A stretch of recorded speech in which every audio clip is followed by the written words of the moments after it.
What is going on, Jet fans? Matt O'Leary back with another Just Jets, episode number 248. It's a big one. This whole season has been filled with big ones, and usually a lot of times the Jets taking just big fat L's over and over and over again. The New York Jets have fired Joe Douglas this week, which is not a surprise. I thought he was going to lose his job at the end of the year. The Jets decide to make that move early with 6 games to go. Phil Savage will be the interim. Who cares? It doesn't matter. The season, they're 3-8. They are 3-8 in a lost season. It doesn't really matter who's running the show over the next little bit. And I had my reaction video out yesterday.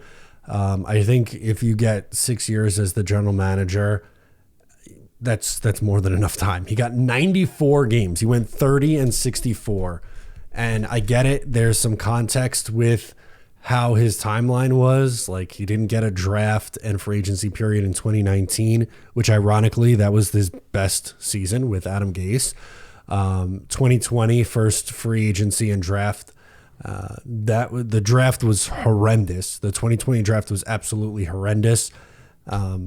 They missed on left tackle, missed on quarterback, missed on head coaching hire. That's 3 of the biggest things on a team. And Zach didn't work. Clearly, it didn't work, unfortunately. Robert Saleh, same deal. And then this year they were forced to go back to drafting left tackle because the one that they took 4 years prior was not the answer there. Which is just, again, really unfortunate. So now you go, okay, we're in the bye week. The Jets are in the bye week.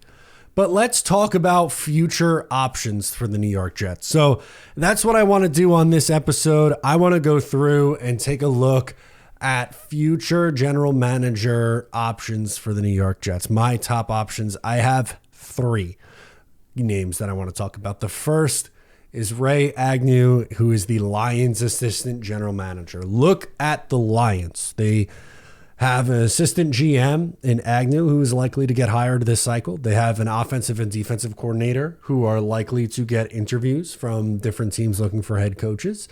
And Ray Agnew is more than qualified for this position.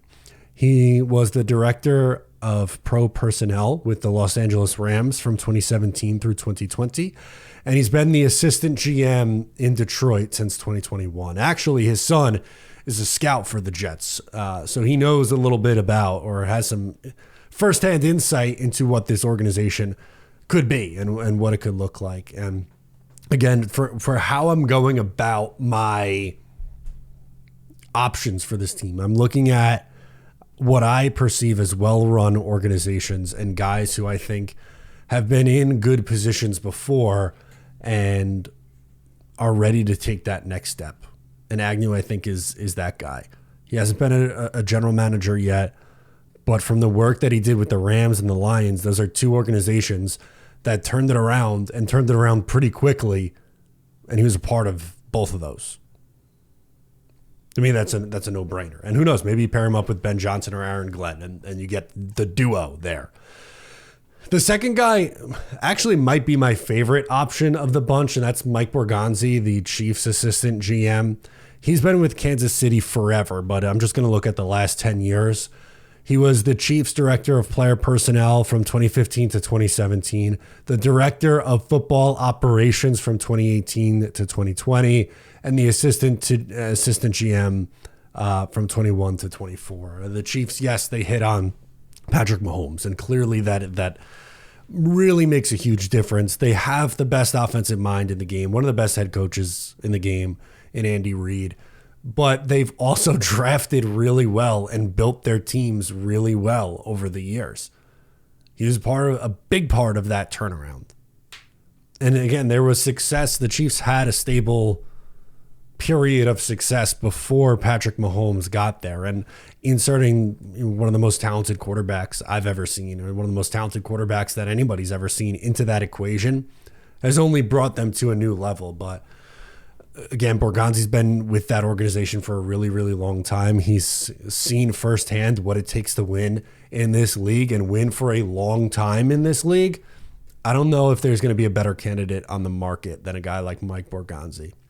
And then the last guy who makes my list for my top 3 is Alec Halaby, who is the Eagles assistant GM. And I know what you're thinking. Well, no. You can't go back to the well of the Eagles just after Joe Douglas. Well, maybe the Jets just hired the wrong guy from that Eagles organization. You ever think of that? That, Halaby was higher up in the organization at the time that Joe Douglas was hired. He spent 17 years. He's been with the Eagles for 17 years. He was the VP of football operations from 2016 to 2021. So again, the VP of football operations during the time that Joe Douglas was there as a player personnel guy. And he's been the assistant GM since 2022. For my money, Howie Roseman, I think, has done the best job building rosters in this league. And I know that it didn't work with Joe Douglas. I get that.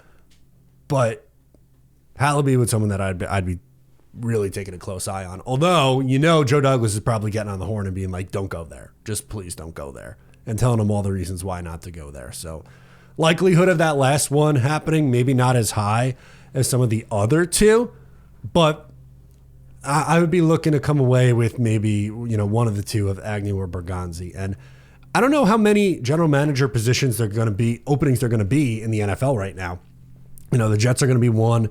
I would think there's a chance that the Raiders are, but I don't think the Giants are changing GMs. I was going to say Vegas, like the Saints, I don't think they are. The Jaguars, I don't think they are. They're going to change a coach, but I don't know if they're going to change their GM also. The Bears, I think, will change the coach, but not the GM. I mean, it's possible that Poles gets the boot as well, but a hard reset on both the GM and the coach a year after drafting a quarterback is exactly what they just did before. So maybe they'll do it again, but I don't know. I think those are my top guys. John Dorsey's going to be another name that gets brought up a lot. I don't hate that idea. I really don't. He's done the job before. He's been with a couple successful organizations in the Chiefs, and he was a part of turning around the Browns organization. If for whatever reason Stefanski shakes free, that would be, speaking of the Browns, that would be a name that I'd like to target for a Jets head coach. But it's going to be an offseason of transition for the Jets. That's what it's going to be. New GM, new coach, hopefully a new president of football operations. Been on that one for a little bit. Anyway, let's get into your voicemails. First, we're going to go out to Joe on Long Island. He does not think this is Aaron Rodgers' fault. Hey, Matt. Joe from Long Island calling. So I'm hearing a lot of blame being placed on Aaron Rodgers after that game. But he was in here to be superstar Aaron Rodgers. He was just supposed to do enough to win the game, and our defense was supposed to be this vaunted killer defense, and they are total garbage. The secondary stinks. They can't cover anybody. The safeties are horrendous. Ahmad Gardner is not the best corner in the league. He's just not. He looks lost out there. He's terrible. But Rodgers put up 27 points, and they lost the game. If we scored 27 points a game, how many games did we win the past 3 years? You know what I mean? So it's ridiculous. Stop blaming Rodgers. It's not his fault. He's not playing great, but he's 40 freaking years old, man. You know what I mean? I don't know. Everybody's pissed off at Rodgers, and it ain't his fault. The defense sucks. He's part of it. Thanks, buddy. He's definitely part of it, man. I'm not. You're definitely. You definitely are right to criticize the defense. And when I say that Aaron Rodgers is part of the problem, I'm not exonerating the defense of any blame. They weren't very good. The Jets didn't have a first down in that game until almost 2 minutes left in the first half. They were horrendous. He's taking sacks. He's not moving around in the pocket well. He's not seeing the field well. In fact, he is not seeing the field well. Missed an open Devontae Adams who's jumping up and down. Can't believe he doesn't get the ball. Throwing the ball behind Garrett Wilson that probably should have been picked off is bailed out. At the end of the game, throwing it but backwards to Tyler Conklin. Taking a sack to end the game. It's all 5 yards and in. There's not a single quarterback in the league that has more completions for less than 1 yard than Aaron Rodgers. He's not pushing the ball down the field. Refuses to. He's getting the ball out quick, which I can appreciate for that. But at times he looks hesitant, like he's second guessing himself. But also it's like he's not willing to stand in there and make throws because, in my opinion, I think he realizes he might be one hit away from this thing being over.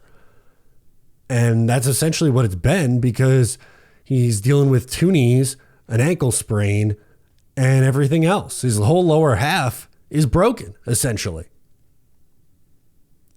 And yeah, he might pace out for 3,700 yards and 25 touchdowns this year and probably be like, I don't know what, the 22nd best quarterback. That's probably what I've said he's been so far this year.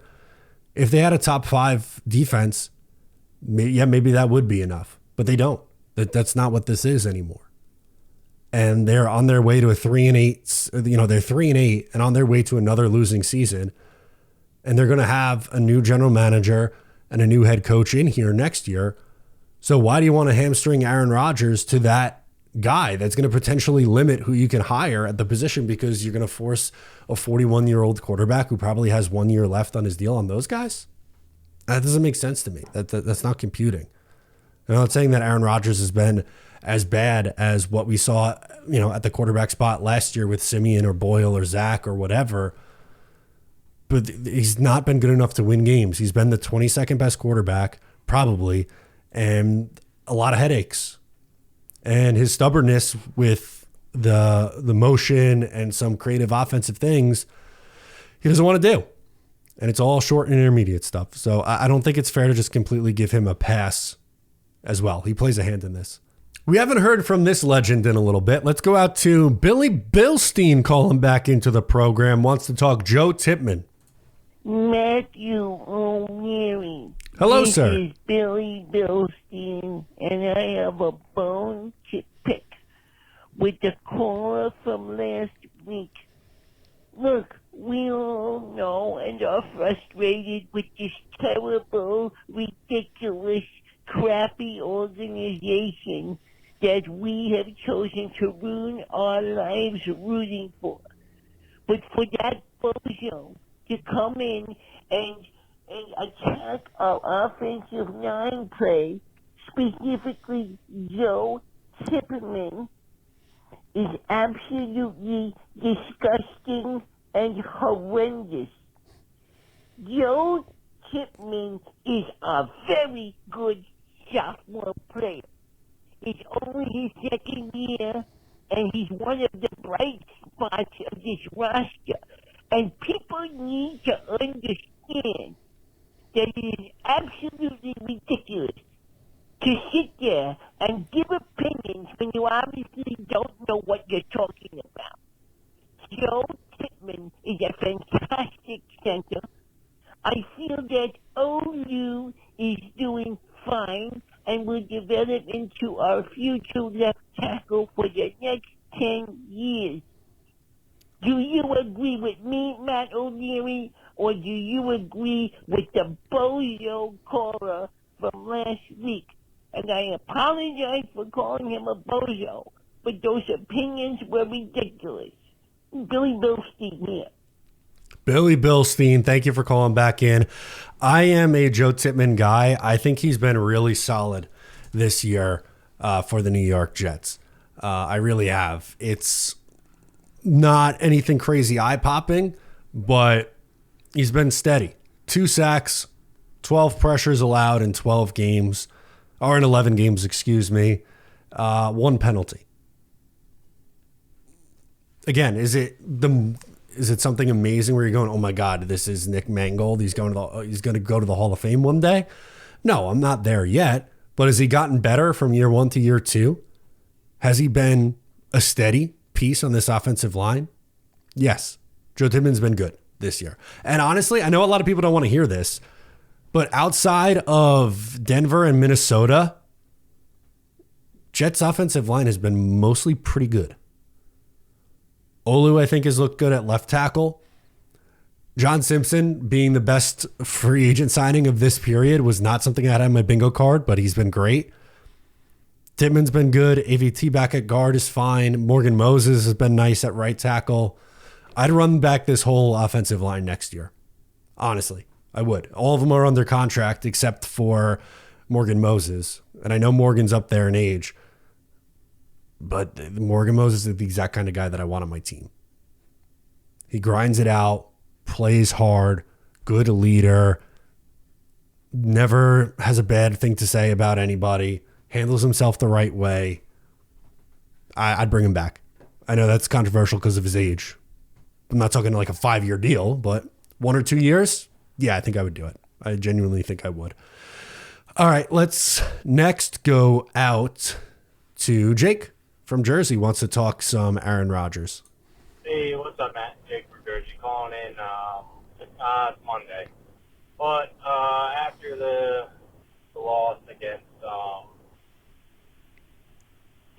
Colts stuff, I just want to know how you feel. Do you think Rodgers is more of a crutch right now to this team, than he is to help? Like, if you think about it, right? I mean, record-wise, I'm not like a Zach Savior, I'm just saying record-wise, nothing different. But at least he was on a cheap contract, and he didn't have a bunch of control. Not saying Rodgers definitely does have a bunch of control, but I don't know. It does seem that way.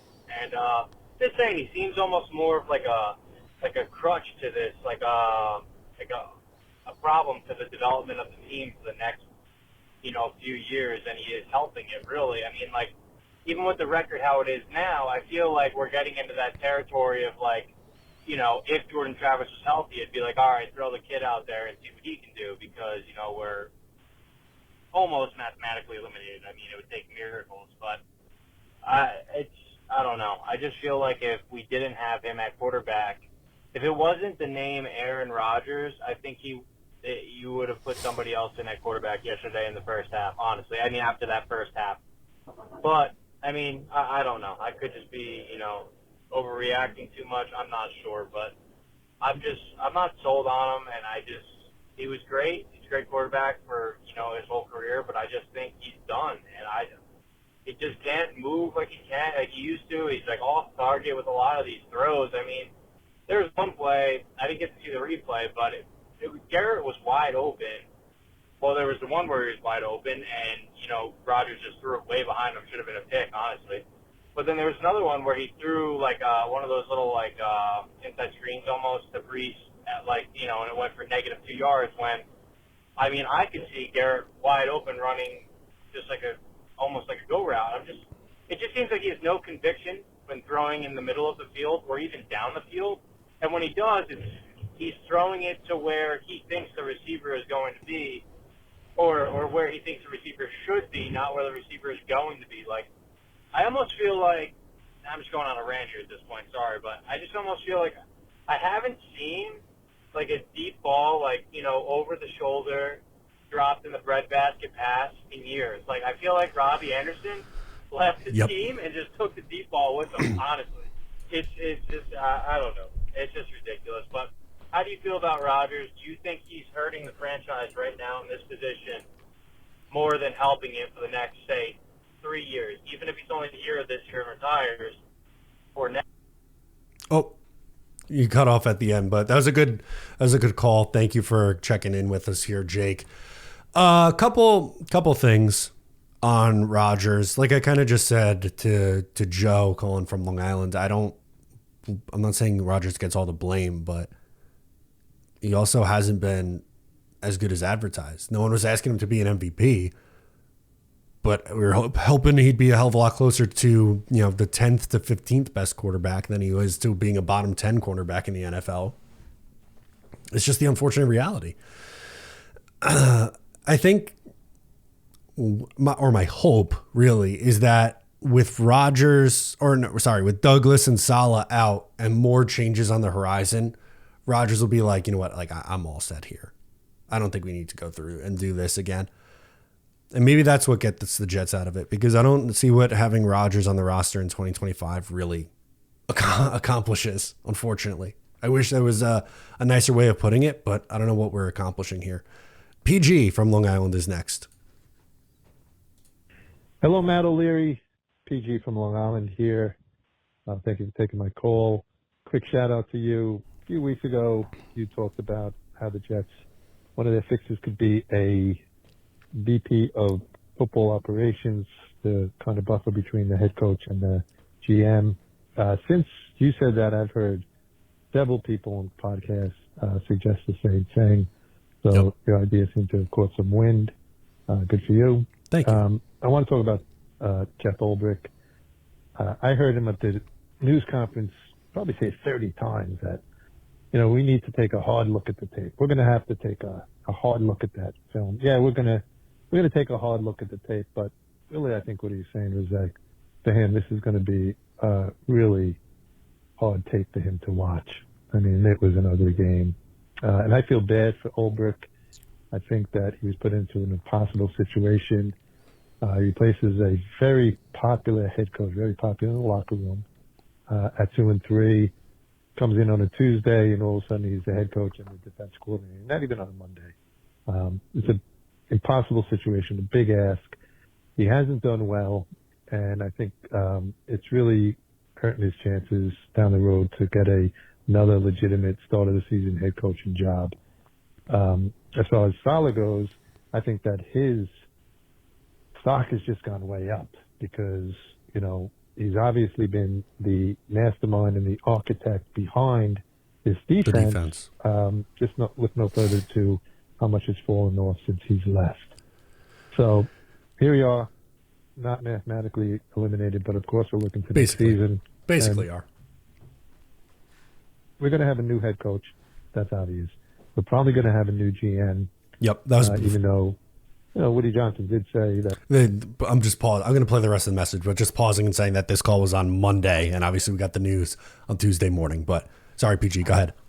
He has the best roster he's ever had, and if that's the case, how to get rid of the GM. But GM's record speaks for itself, and plus, he might not want to even stay here. His contract is up. If reports are correct, and he had really no say in any of these last few moves, and why would he want to stay?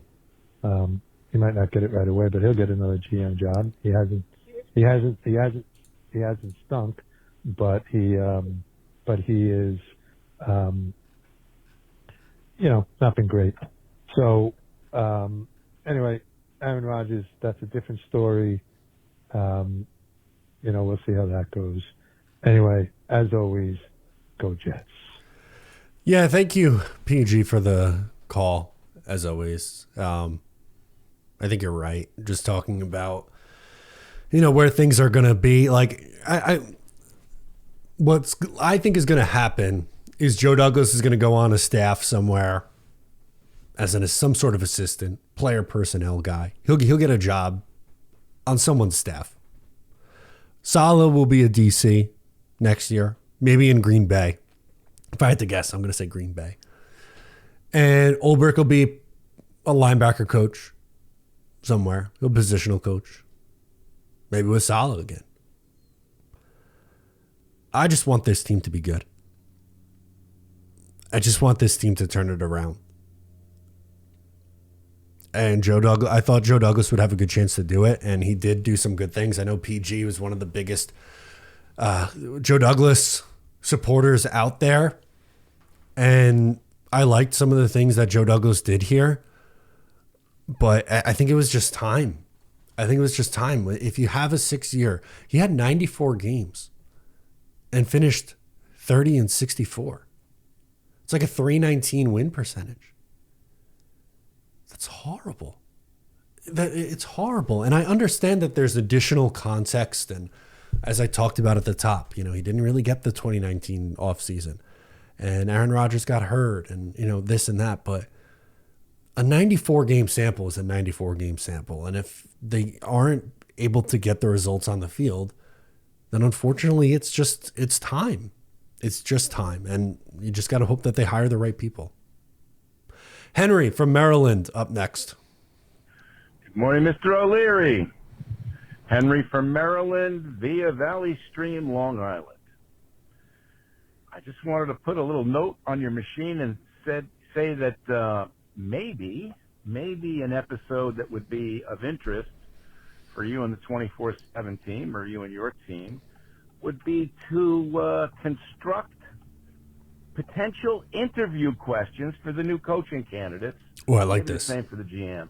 I thought that that could be fun to kind of hear what you would ask them, what you'd be looking for, and maybe even a little role play. Yeah, let's do role play, but don't let Green Bean be the candidate. Maybe you or Ryan, and let him be the tough questioner. Okay. I anyway, like that. That's it. Thanks for everything you do. Take care. Bye. Much appreciated, Henry. For the GM job, Green Bean's my guy. But as an interviewer, Green Bean would have the perfect questions to ask. Off the top of my head, what questions would I want to know from a head coach?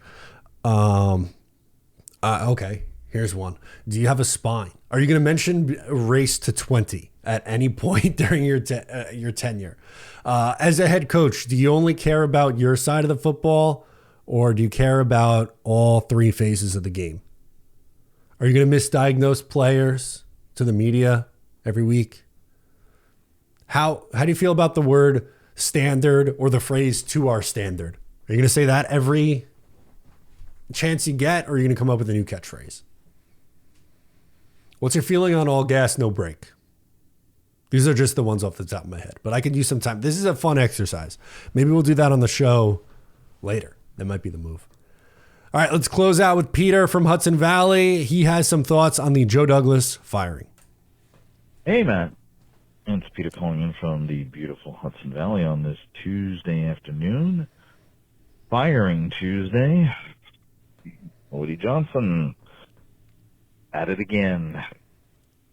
Figured I'd call back in and give you some new thoughts regards to the Jets clearing house now as this season spirals out of control.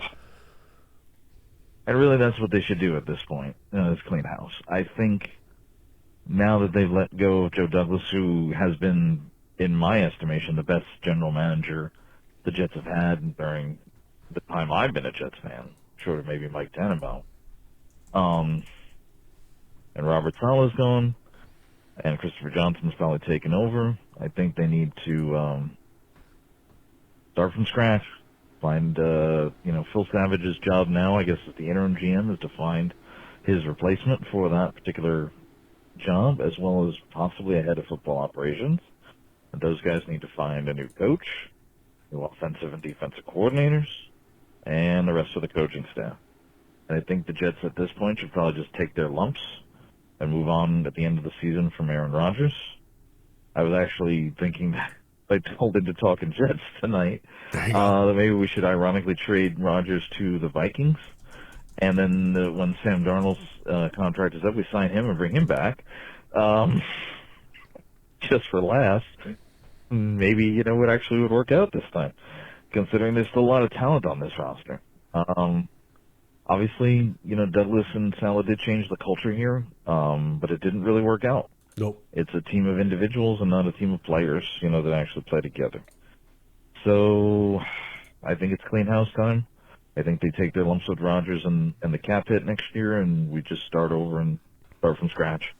And we'll see how it goes from there. As always, go Jets. Peter, I really appreciate your calming voice at the end of the show. I needed that. And I know your call wasn't necessarily a calming one, because you're mentioning you're probably going to have to eat it with Rodgers, and you're probably going to have to do this and that. And it's frustrating and it stinks. And all those things are true. But at the end of the day, hearing your voice and just that calming presence, I'm like, okay, I can get through this. We've done this for a really, really, really, really long time. Started my channel seriously, I would say a little bit in 2018, but I guess I count 2019 really as my first year really doing it. So we'll say 2019. We've seen the whole Joe Douglas era. We did content through the whole Joe Douglas era, and before that, I was writing blogs for my own website just for the love of the game that 5 people were reading. It didn't matter to me. I just was I want to talk about this team. Wrote for Robbie Sabo at Elite Sports New York in 2016. Me and Boy Green were on the staff. Been doing this a long time. And the Jets have been bad. through it all. The best that I was doing that blog, Gym Fans United. Shout out. It's not around anymore. But I ran that in 2015, or I started it in 2015 to talk about my 3 favorite teams, Jets, Islanders, and Mets. And that Jet season was by far the best one in my content game. I wish I started YouTube. I wish I pulled a Connor Long and just started making videos at like 13 years old. Because then I would have started in the Favre year. I'm aging myself a little bit, but man, childhood until mid-teens, 15 years old, Jets are pretty good. Jets made the playoffs a lot. They won playoff games. I don't even know when this team's going to get over 500 again. It's been 10 years. It's just sad. I'm sad. That's where I'm at. Like, I don't hate the decision to fire Joe Douglas. I think it needed to happen. But I just want this team to be good. I want the pain to be over. And I know you guys are in that too. But like I said, we're all in this together. That's why I love doing this. Richie got a comment on Twitter. It was like, stop making videos. This team stinks. Like, what's the point? And I replied to Richie's reaction, which was like, no, like I'm really passionate about the Jets. I like doing it. And same for me. This is therapeutic. I love what I do every day, and I wouldn't change it for the world. And having you guys along for the ride with me and us all going through it together makes it a little bit easier. I can't wait till the Jets are good. Guys, thank you for tuning in. I'm Matt. Subscribe if you're new. I'll catch you next time.